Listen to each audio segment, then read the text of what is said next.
ओंकारं बिंदुसंयुक्तं नित्यं ध्यायन्ति योगिनः।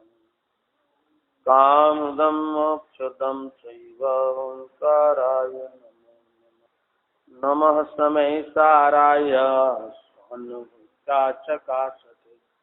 चित्तस्वभावाय भावाय सर्वभावान्तराक्षिणे।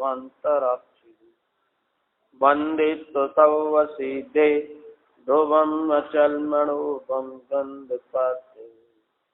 भोक्ष्यामि समय पाहुडमिणम्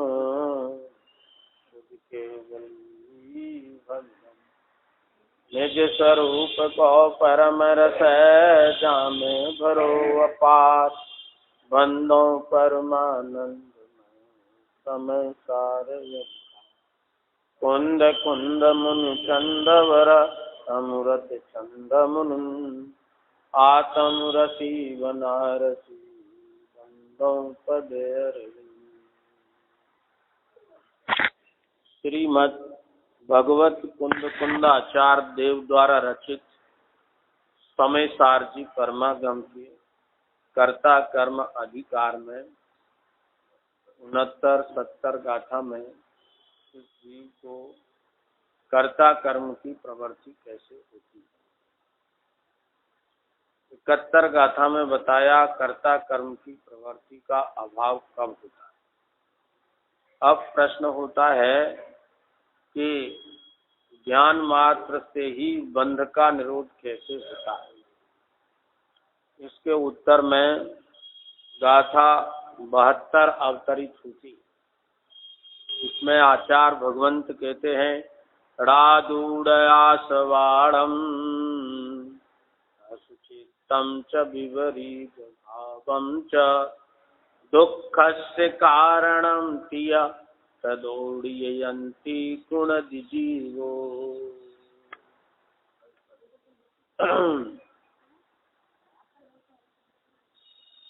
72 गाथा का अब पद्यानुवाद। असुचिपना विपरीतता ये आश्रवों का जान के। हर दुख कारण जान के उनसे निवर्तन जीव करे। आश्रवों का असुचपना विपरीतपना और दुख का कारणपना जानकर यह जीव उनसे निवृत्ति करता है। माने हाँ, प्रश्न नंबर 256।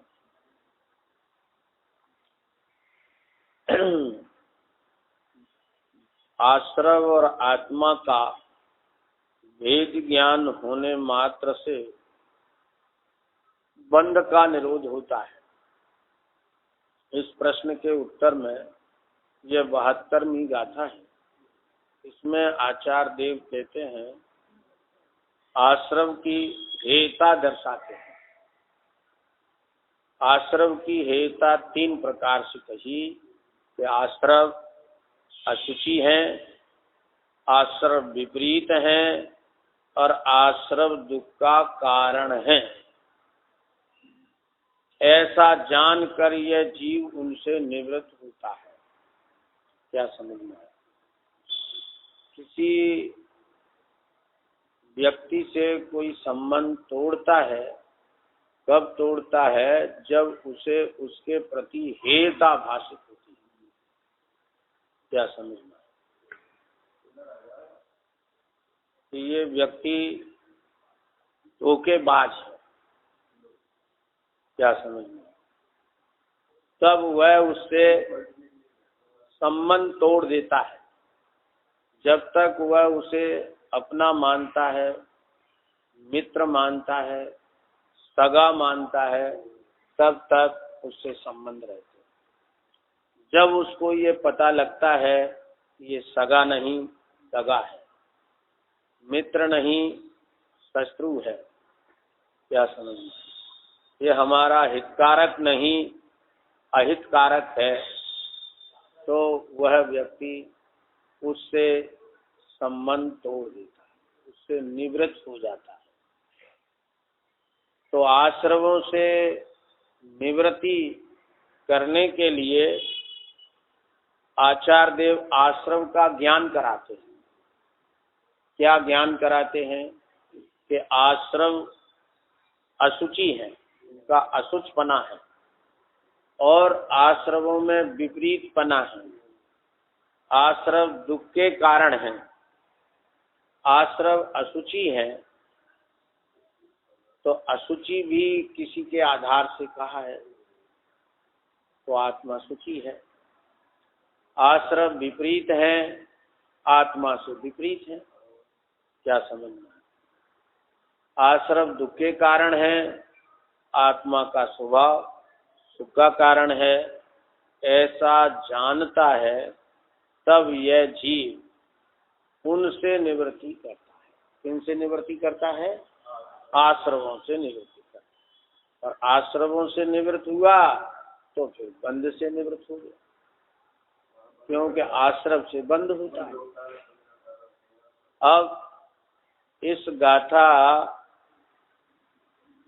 तो छोटी है, अर्थ तो 1.25 लाइन का है, पर टीका इसकी विशाल है, गंभीर है। आचार्य अमृत चंद्र देव कहते हैं ये आश्रव अशुचि अर्थात मलिन,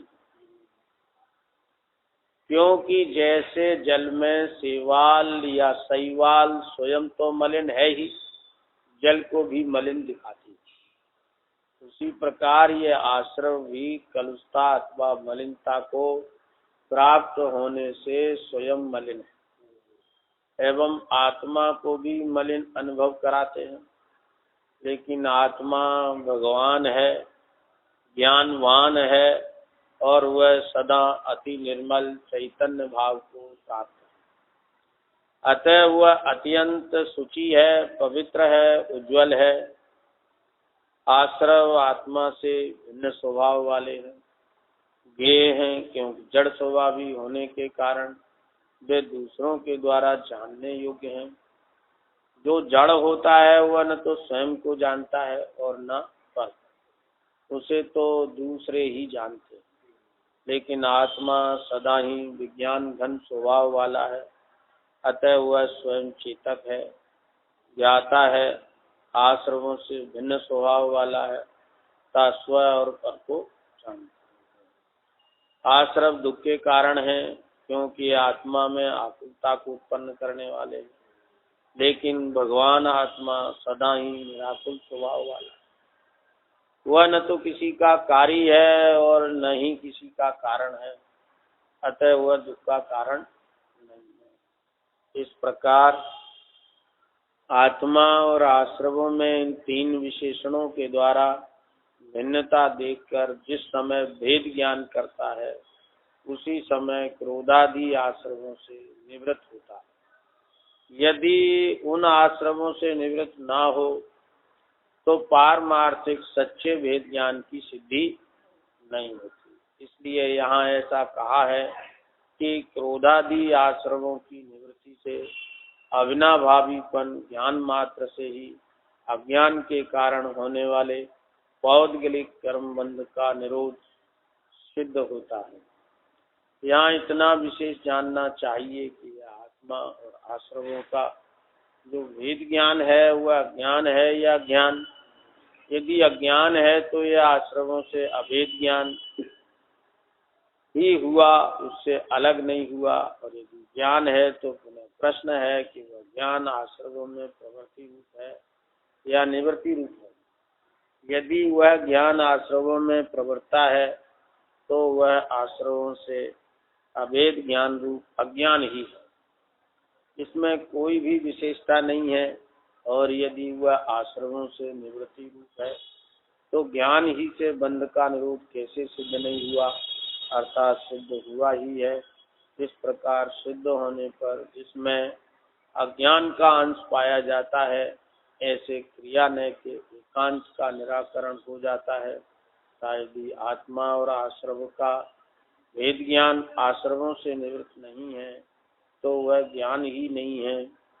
ऐसा कहने से जिसमें ज्ञान का अंश है, ऐसे ज्ञान का भी निराकरण हो जाता है। क्या समझ में आया? आचार्य भगवंत कुंद कुंद देव ने आश्रमों की 3 विशेषताएं बतलाई। क्या समझ में आया? मैंने आश्रम को 3 प्रकार से हेय दृष्टि से देखा। क्या समझ में? कैसे देखा? देखो, पहले तो आश्रम की भिन्नता बताई। भिन्नता बताई तो उसमें पौद्गलिक कर्म के उदय रूप आश्रम भिन्न है। अब आश्रमों की हेयता बतलाते हैं। तो जो जीव के अंदर जो विकारी भाव होते हैं वे आश्रम हेय है। क्या समझ? उनको हेय दृष्टि से देखा है। तो उसकी हेयता 3 प्रकार से बताई कि आश्रम अशुचि हैं, विपरीत हैं, दुख के कारण है। प्रथम पहला वचन है कि आश्रम अशुचि है। अशुचि हैं अर्थात मलिन हैं, मैले हैं, गंदे हैं। क्यों हैं? क्योंकि जैसे जल में शैवाल या शैवाल स्वयं तो मलिन है ही, जल को भी मलिन दिखाती है। क्या समझना? दृष्टांत देते हैं कि जैसे जल में शैवाल काई हो जाती है तो वह काई पर संयोग से जल में उत्पन्न हुई है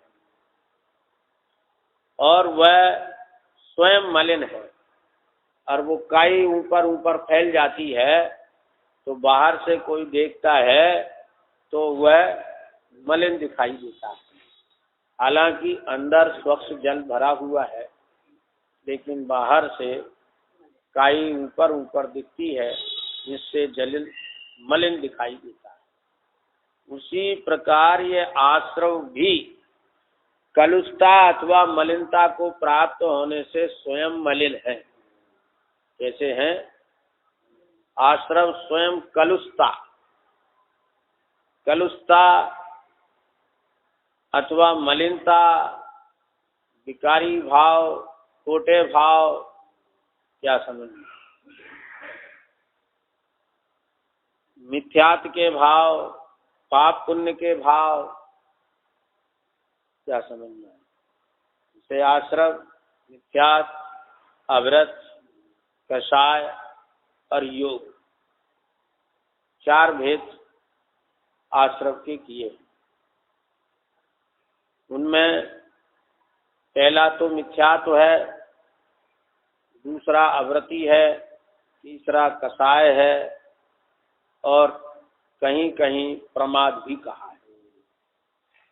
तो अवृत्ति, प्रमाद, कषाय और योग, इस तरह से ये आश्रम हैं 5 प्रकार।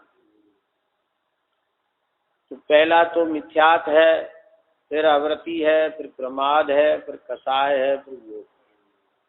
इनका अभाव भी इसी क्रम से होता है। पहले मिथ्यात्व का अभाव होता है, फिर अवृत्ति का अभाव होता है, फिर प्रमाद का अभाव होता है, फिर कषाय का अभाव होता है, फिर योग का अभाव होता है। कोई पहले मन के विकार को दूर करना चाहे, मन वचन काय के दोष को, तो संभव नहीं है। कोई चारित्र कषाय का नाश कर चारित्र प्राप्त करना चाहे और मिथ्यात्व का नाश न हो तो वह संभव नहीं है। इसलिए इसी क्रम से इनका नाश होता है। मिथ्यात्व, अवृत, कषाय, प्रमाद, कषाय और योग। इनमें प्रमाद, कषाय और वो अवृत्ति, प्रमाद और कषाय, ये तीनों कषाय के ही भेद हैं। क्या समझ? अवृत्ति को मिथ्यात्व के साथ अनंतान बंधी रहती है और मिथ्यात्व के साथ जाती है। अप्रत्याख्यानावरण कषाय कहो अथवा अवृत्ति कहो, एक ही बात। क्या समझ? जहाँ प्रत्याख्यानावरण कषाय है वहाँ असंयम है, और जहाँ 2 कषाय नहीं है, एक कषाय है वहाँ देश संयम। और जहाँ मात्र संजुलन कषाय है वहाँ संयम है, लेकिन उसमें भी जहाँ तक संजुलन कषाय का तीव्र उदय होता है वहाँ तक प्रमाद कहलाता है, माने छठवें गुण स्थान तक प्रमाद है। और फिर संजुलन कषाय का मंद उदय हो जाता है। तो मंद उदय हो जाता है, उसको यहाँ कषाय नाम का आश्रम कहा। वैसे तो ये तीनों ही कषाय, चारों ही कषाय हैं, तो वह कषाय 10वें गुण स्थान तक चलती है। संजुलन कषाय, संजुलन कषाय। हाँ, तो इस प्रकार जो है अविरति, प्रमाद और कषाय, ये तीनों कषाय ही समझो, क्या समझो। और योग जो है वो आत्म प्रदेशों की संकल्पता है। हाँ, और वहाँ जो द्रव्य योग है वो मनोवर्गणा और वचन वर्गणा और काय वर्गणा के रूप में। तो ये आश्रव हैं, ये कर्मों के आश्रव, कर्मों का आश्रव माने द्रव्य आश्रव, उसके ये निमित्त हैं। यहाँ भावाश्रव की बात है। तो भावाश्रव को यदि हम और संक्षिप्त करें तो ये 3 शब्दों में आ जाते हैं। एक दृष्टि से मोह राग देश में आ जाते हैं और एक दृष्टि से मिथ्यात्व और पुण्य पाप में समाहित हो जाते हैं। हाँ, ये जो भाव योग है वो भी आसन, लेकिन भाव योग का जब कषाय के साथ रहता है तब तो वो योग जो है उससे होने वाला आश्रव कार्यकारी होता है। और जब कषाय का अभाव हो जाता है फिर योग से जो आश्रव होता है वह कुछ भी अर्थ नहीं रखता, एक समय मात्र के बंध का कारण है। हाँ, उससे स्थिति अनुभाग नहीं पड़ता। तो वो योग किसी काम का, उससे आश्रव कषाय के साथ है तो ही वो जो है आत्मघातक है। यदि कषाय के साथ नहीं है तो उससे कुछ हानि नहीं होगी। अब इन आश्रमों को यदि हम 3 में समाहित करें तो मिथ्यात और पुण्य पाप में ये समाहित हो जाते हैं। क्या समझ, मिथ्यात तो मिथ्यात है ही, और जो शुभ अशुभ, जो मंद कषाय के भाव, धर्मानुराग के भाव, दया दान पूजा भक्ति व्रत उपवास के भाव जो होते हैं वे कषाय की मनता में होते हैं, उनको पुण्याश्रय होते हैं। और जो भाव कषाय की तीव्रता में आर्त रूप रौद्र रूप जो होते हैं वे सब पाप भाव कहलाते हैं। क्या समझ। तो इस प्रकार आश्रम मिथ्यात्व और पुण्य पाप रूप से है। इनको अगर 2 में शामिल करते हैं तो ये पुण्य पाप में ही आ जाते हैं, क्योंकि जो मिथ्यात है वो भी पाप के अंतर्गत है। मिथ्यात भी पाप है ना, तो पाप पुण्य में दोनों सभी आश्रव समाहित हो जाते हैं। आश्रव कैसे हैं कि अशुचि हैं, तो अशुचि हैं, अशुचि माने मैले हैं, गंदे हैं, बुरे हैं, आत्मघाती हैं। क्या समझना है। तो वो केवल पाप आश्रव ही नहीं, पुण्य आश्रव भी अशुचि है। क्या समझना, पुण्य आश्रव भी अशुचि है। सामान्यतः लोग पाप आश्रव को तो आश्रव मान लेते हैं, लेकिन उन्हें पुण्य आश्रव आश्रव नहीं लगता। तो उसका एक कारण यह है कि स्थूलता से इसी प्रकार का प्रचार हुआ है कि पाप भाव को ही बुरा कहा जाता है। व्यवहार का पक्ष जीव को अनादि से है। ये जीव कदाचित धर्म की ओर अग्रसर होता है तो इसको पाप बुरा है ऐसा ही उपदेश मिलता है। पाप बुरा है, पुण्य भला है। हालांकि इसके लिए आचार्य कुंद देव ने अलग से एक अधिकार लिखा है, पुण्य पाप अधिकार। क्या समझना? लेकिन ये पुण्य और पाप दोनों ही आश्रव हैं और दोनों ही अशुचि हैं, मलिन हैं। लेकिन बहुत से जो धर्म की तरफ अग्रसर हैं वे भले प्रकार धर्म को नहीं समझते, वे भी उनको भी पुण्य भला लगता है, अच्छा प्रतीत होता है, और पाप बुरा प्रतीत होता है। उसका एक कारण यह है कि उनने पाप पुण्य दो ही देखे। तो पाप की अपेक्षा पुण्य में मलिनता कम होती है। क्या समझना है? पाप में मलिनता ज्यादा होती है, पुण्य में कम होती है, और उन्होंने दो ही देखे हैं, इसलिए उन्हें पाप मलिन लगता है, पुण्य मलिन नहीं लगता। लेकिन जिन्होंने इस आत्मा को देखा है, क्या समझना है, यह आश्रव भी कलुषता अथवा मलिनता को प्राप्त होने से स्वयं मलिन है एवं आत्मा को भी मलिन अनुभव कराते हैं।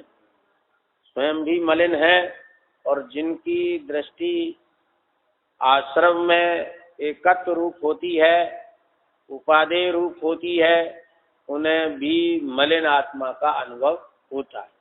वे चाहे आत्मा को मान भले ले शुद्ध, क्या समझ, लेकिन उनको मलिन ही अनुभव में।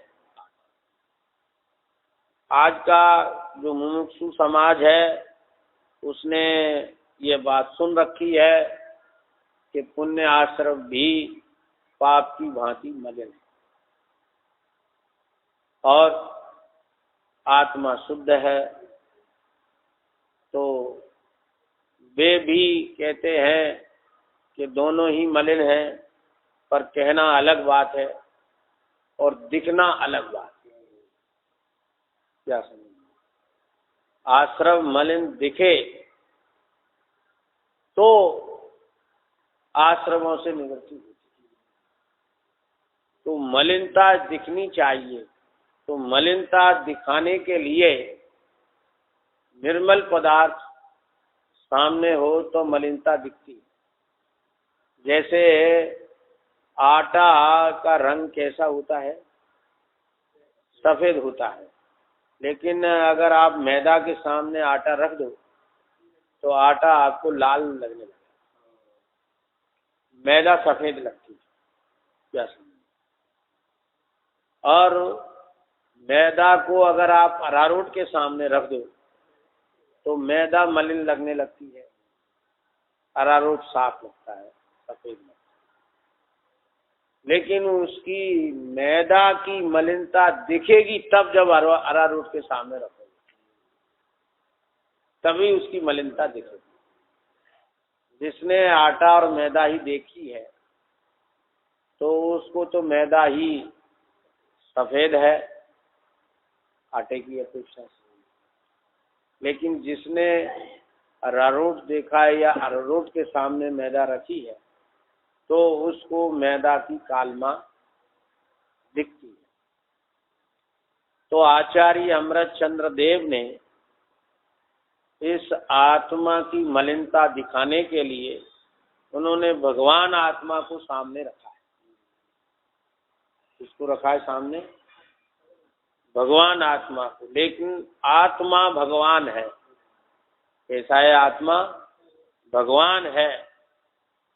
भगवान ज्ञान, और बान माने उसको धारण करने वाला, ज्ञान का पिटारा, भंडार, समुद्र, वह ज्ञानवान है, माने भगवान है। कौन भगवान है? आत्मा भगवान है। कौन सा आत्मा भगवान है? जो अरियंत सिद्ध है, वे आत्मा भगवान है कि अपन सभी आत्मा भगवान है? सभी आत्मा भगवान है। जगत के प्राणियों को ये बात अटपटी लगती है। क्या समझ? क्यों अटपटी लगती है? कि जैनेतर मत वाले तो ऐसा मानते हैं कि भगवान कोई अवतरित शक्ति है। क्या समझ? जब यहाँ पापी लोगों का बड़वाई हो जाती है, तब वे उन पापी लोगों को, राक्षसों को नष्ट करने के लिए भगवान अवतार लेते हैं, और वे भगवान ऊपर रहते हैं और वे धर्मी जीवों की रक्षा करते हैं, पापी दुष्ट जीवों को पाप का फल देते हैं। इस तरह की मान्यता है। मुस्लिम मानता है कि एक ही है मालिक। क्या समझना है? इस तरह की अनेक प्रकार की कल्पना है। जैन समाज में जन्मे लोग भी बहुत कम ही ये बात जानते हैं कि भगवान एक है, भगवान करता धरता है। ऐसा अधिकांश लोग जैन समाज के भी ऐसा जानते और मानते हैं। हम भगवान की पूजा भक्ति करेंगे तो भगवान हमें जो है हमारी रक्षा करेंगे, हमारा हित करेंगे। क्या समझ? कुछ लोग जानते हैं कि भगवान करता धरता नहीं है, भगवान में राग द्वेष नहीं है, भगवान वितराग है, सर्वज्ञ है। ऐसा कुछ लोग जो जैन शास्त्रों का अभ्यास करते हैं, वे ऐसा जानते हैं कि भगवान कर्मों का नाश करके और सिद्ध दशा को प्राप्त होते हैं। पहले अरिहंत होते हैं, फिर सिद्ध होते हैं, वे भगवान हैं। क्या समझ? लेकिन आत्मा भगवान है, यह बात दिगंबर संप्रदाय में भी, दिगंबर संप्रदाय की बात है ये, पर दिगंबर संप्रदाय में भी 1% लोग भी यह बात नहीं जानते कि आत्मा भगवान है। क्या समझ? आज जो मुमुक्षु वर्ग है वो जरूर इस बात को सुनता है और मानता है कि आत्मा भगवान है, पर कैसे है, क्या है, ऐसा उनमें भी कोई बिरला ही जानता होगा। क्या समझना है? आत्मा भगवान कैसे है कि आत्मा में सिद्धत्व नाम की शक्ति है। क्या शक्ति अपेक्षा आत्मा भगवान है, किंतु आत्मा की एक आंशिक निर्मलता जो प्रकट है, वह निर्मलता भी अगर उस निर्मलता की दृष्टि से भी देखते हैं तो भी भगवान जैसी वह निर्मल ज्ञान परिणति है जिसमें नो कर्म, द्रव्य कर्म, भाव कर्म नहीं है। इस अपेक्षा से 80 गाथा में प्रवचन सार की में यह बात आई है कि मोह का नाश किसका होता है कि जो अरिहंत के समान अपने द्रव्य गुण पर्याय को देखता है, उसके मोह का नाश होता है। तो द्रव्यपने और गुणपने तो शास्त्र अभ्यासी मान लेते हैं, कि अरिहंत जैसा मेरा आत्मा है, पर वहाँ पर्यायपने भी अरिहंत जैसा लिखा है। क्या समझ? पर्यायपने अरिहंत जैसा लिखा है, पढ़ा तो सबने है, सुना भी है, विद्वान इस पर प्रवचन भी करते हैं, पर अर्थ अनेक अनेक प्रकार से करते हैं। कुछ मानते हैं कि ऐसी पर्याय शक्ति है आत्मा में, कुछ मानते हैं कि जब द्रव्य और गुण को समान देखते हैं तो पर्याय भी समान हो जाती है।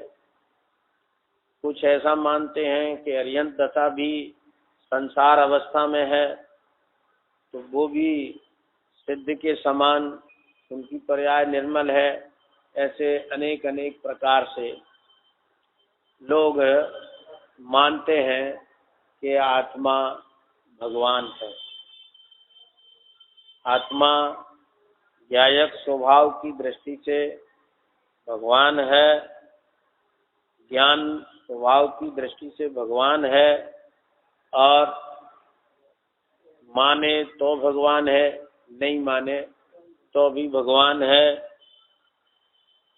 और वह सदा अति निर्मल चैतन्य भाव को प्राप्त है। कौन? भगवान आत्मा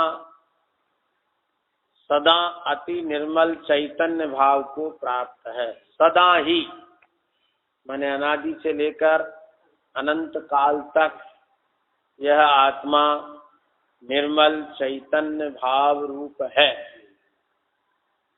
क्या समझना? इसको निर्मलता प्राप्त है, यह इसका अनादि सिद्ध स्वयं इसका स्वभाव है। ये किसी के द्वारा किया गया नहीं है। अतः वह अत्यंत शुचि है। कौन? आत्मा, भगवान आत्मा अत्यंत शुचि है, पवित्र है, उज्ज्वल है। ऐसा है, अत्यंत शुचि है माने अत्यंत शुद्ध है, पवित्र है, उज्ज्वल है। क्यों? कि आश्रम मलिन है, वो ज्ञान स्वभाव में उनका प्रवेश नहीं है। ज्ञान स्वभाव जुदा है और आश्रम जुदा है। वस्तुपने तो एक ही वस्तु में है। क्या समझ? जैसे दीपक में प्रकाश और धुआं दोनों उसमें से निकल रहे हैं, पर धुआं का स्वभाव और प्रकाश का स्वभाव दोनों भिन्न भिन्न है। प्रकाश उजाला रूप है और धुआं अंधकार रूप है। क्या समझना? ऐसे ही जो चैतन्य की निर्मल परिणति है वह स्वभाव रूप है, और जो आश्रम हैं वे अशुचि हैं, मलिन हैं, और वह जो ज्ञायक स्वभाव की जो निर्मल चैतन्य परिणति है वह अत्यंत निर्मल है, शुचि है, पवित्र है, उज्ज्वल है। इस प्रकार आश्रम की मलिनता और भगवान आत्मा की निर्मलता यहाँ दिखाई है। आचार्य अमृतचंद्र देव ने भगवान आत्मा को सामने रखा। भगवान आत्मा को जिसने नहीं देखा वो पुण्य की मलिनता को नहीं देखता, उसको पुण्य की मलिनता नहीं दिखती। पाप की मलिनता तो उसे भाषित हो जाती, पर पुण्य की मलिनता नहीं भाषित होती। इसलिए आचार्य भगवंत ने यहाँ भगवान आत्मा की निर्मलता सामने रख के दिखाया है। भगवान आत्मा की निर्मलता जिसको दिखती है उसको पुण्य की भी मलिनता भाषित हो जाती है। क्या समझना। इस प्रकार पुण्य पाप दोनों ही मलिन हैं और आत्मा का ज्ञान स्वभाव, चैतन्य स्वभाव सदा ही निर्मल है। अनादि से आत्मा अशुद्ध है और अनादि से आत्मा शुद्ध है। क्या समझना। यदि अशुद्धता ना हो तो संसार नहीं, यदि शुद्धता ना हो तो फिर शुद्ध हो नहीं सकता, क्योंकि अशुद्ध ही हो। पूरी आत्मा अगर अशुद्ध ही है तो फिर वह शुद्धता कहाँ से आएगी? बाहर से तो आ नहीं सकती, और अंदर है नहीं तो कैसे आएगी? तो जिनका मत है कि आत्मा अशुद्ध है, उनका मत एकांत होने से मिथ्या है, और जिनका मत है कि आत्मा शुद्ध ही है, उनका भी मत एकांत होने से विपरीत है। क्या समझना। इस प्रकार आत्मा शुद्धा शुद्ध है। आप कहेंगे आत्मा शुद्धा शुद्ध है तो फिर भेद कैसा? भेद तो साफ दिख रहा है कि जो शुद्धता है वो अशुद्धता नहीं है, और जो अशुद्धता है वह शुद्धता नहीं है। जैसे लोहे में पानी और हवा के निमित्त से जंग लग जाती है और लोहे का अंश गल जाता है, लेकिन जो अंश गल जाता है वो अंश जुदा है, और जो अंश शक्तिवान है वो अंश जुदा है। ऐसे ही आत्मा में जो ज्ञानादि स्वभाव हैं वे जुदे हैं, और जो आश्रम की मलिनता है वो जुदी है। दोनों ही आत्मा में है, फिर भी मलिनता से निर्मलता आत्मा में अनंत गुणी है। क्या समझना। अनंत गुणी है। कैसी? कि ये मलिनता मुख्य रूप से तो श्रद्धा और चारित्र गुण की ही परिणति है। मोह राग देश रूप।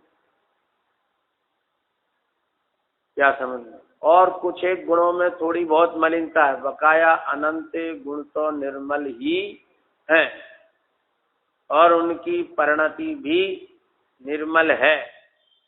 इस प्रकार यह आत्मा निर्मलता का भंडार, ज्ञान समुद्र भगवान आत्मा अत्यंत शुचि है, पवित्र है, उज्जवल है। जैसे जल में ऊपर शैवाल काई हो जाती है, फिर भी अंदर स्वच्छ जल का भंडार रहता है, ऐसे ही यह रागादि भाव जो आश्रम हैं वे स्वभाव की दृष्टि से देखें तो ऊपर ऊपर है, उनका स्वभाव में प्रवेश नहीं है। ऐसे अर्थ को लेकर कुछ लोग ऐसा मान लेते हैं कि उनका द्रव्य में प्रवेश नहीं है। क्या समझ। पर्याय में है तो द्रव्य से भिन्न पर्याय नहीं होती। सच बात यह है कि द्रव्य में जो स्वभाव है उस स्वभाव में इस विकार का प्रवेश नहीं, ये बात है। इसी भिन्नता को इस गाथा के अंदर आचार्य भगवंत ने प्रकट किया है। तो यहाँ आज पहले वचन की चर्चा हुई कि आश्रम अशुचि है और भगवान आत्मा निर्मल है, पवित्र है। इस दृष्टि से देखें तो वास्तव में आश्रम का ज्ञान यथार्थ हो और इस ज्ञान मात्र से ही बंध का निरोध हो जाए।